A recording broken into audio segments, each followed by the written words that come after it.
Saya hanya ingin anak-anak di perbatasan ini punya kesempatan belajar bahasa Inggris lebih awal.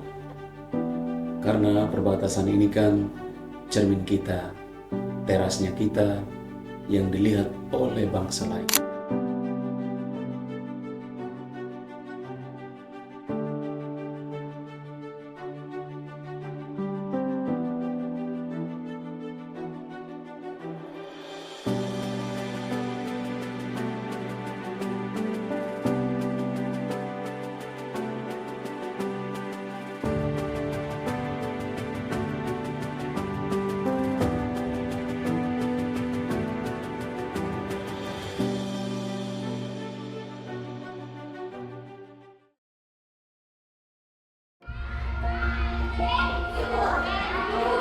I'm very well, thank you.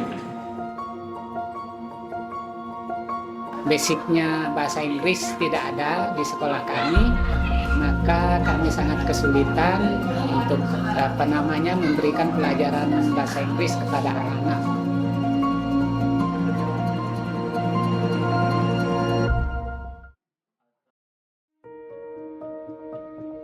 Jadi, ceritanya imigrasi mengajar itu begini.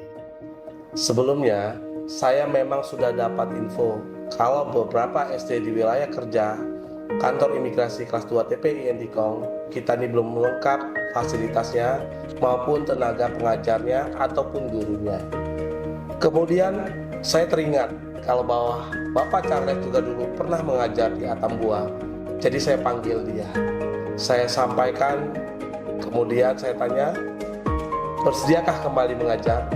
Dan dia dengan penuh semangat mengiyakan hal tersebut. Karena begini, kita ini mau menghadapi Indonesia Emas di 2045 mendatang.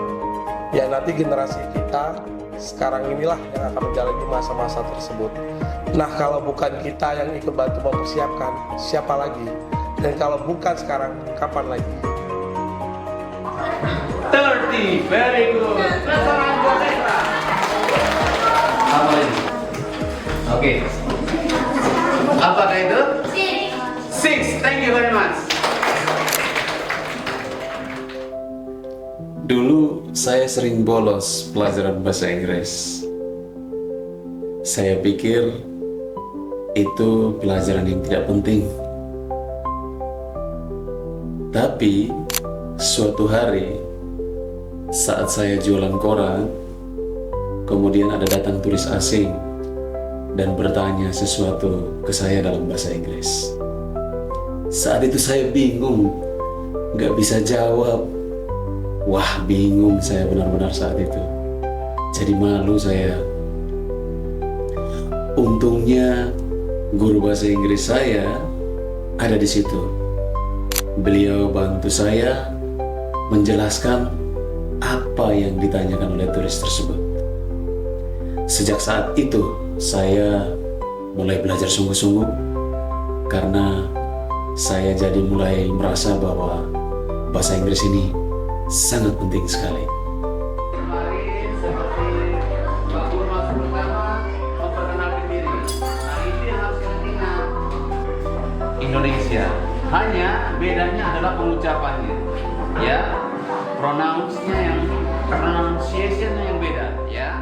Sebelum mengajar di SD Negeri 7 Banten sekarang, saya dulu juga pernah mengajar bahasa Inggris di Atambua, tempat kelahiran saya.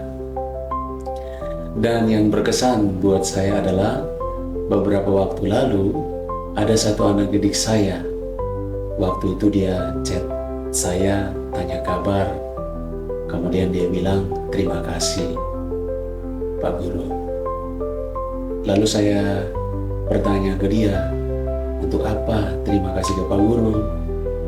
Dia bilang sekarang dia sudah bekerja di Australia. Jadi dia terima kasih karena dulu sudah membuat dia senang dengan pelajaran bahasa Inggris.